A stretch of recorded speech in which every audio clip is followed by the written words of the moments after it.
Membro Comissão Z Parlamento Nacional, o seu governo atu disciplina e ateto Orçamento Geral Estado, tiram fiscal rihung rua ronulu resinen.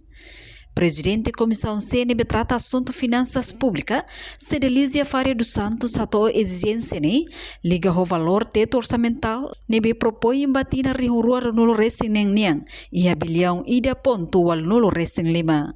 Mas que proposta teto orçamental ne, tuir lei enquadramento orçamental, mas beba hira loriba comite revisão orçamental, montante orçamento ne se ia mudança. Extraordinário sei, governo liu se Ministério Finanças tama ona teto bause 2025 o total 1,85 milhões tuir saída macai tania lei leu atete. Mas be dala barak depois lori te bakro o sang nene no via mantenha essa nem be aumenta a sura tede. Anessa itadia em 2025 até sato 2,6 bilhões.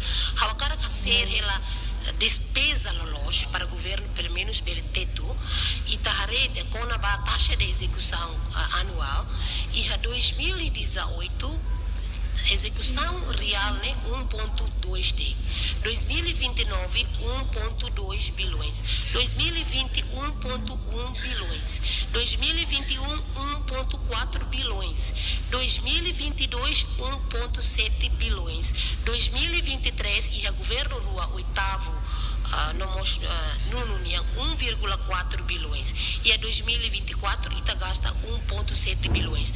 Agora 2025 ita tal real plus obligation foi 823,9 mil. Foi 31%. Average o rata orçamento nene ita gasta nene quase 1,6 bilhões de. Tabadema ami russo ba governo. Teto ida agora aprova Loribane, se bele quer que mantenha essa neto fimba. Tama mais que ita hasa bot, bebe ita ninia gasta tani despesa nene, mas que deve fila mais 1,7, 1,8, 1,6.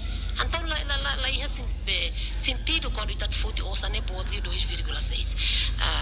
2,6 bilhões essa agora está raro da dag nebe ami foi ano indi ba Ministério Finanças liu ba membro governo ser outro no governo constitucional hatu cuidado então a ira lori o orçamento ser ne bakro e ta mantém o teto da ne o da ne ita labele ultrapassa osan bodliu consideramos vai te fote osan bebeco si ita de fundo petrolífero. No ter governo, teto OZR rua no resin lima niang, nibe apresenta, baseia mosba resultado husi análise técnica, li husi jornada orçamental. No mos seminário, nibe Ministério Finanças apresenta o de governo hili ida, nibe considera viável leu. Enquanto a reunião Conselho Ministro foi lá ne, governo aprova teto indicativo, o montante bilhão ida pontual no resin lima, ba OZR rua no resin neng. No sei halau reunião iha komite revisão orçamental entre lorong hat to lorong ronulu fulang agosto mai no submissão proposta OZR rua ronulu resinel ba Parlamento Nacional to lorong ida fulang outubro tinang ne. Reportagem Melda Fátima, Televisão Timor Post. Janela informação ba emogoto atau ten informação atual dia kliu kita haluha haneham botão subscribe like halo comentário no fahe tutang ba media sosial hotu.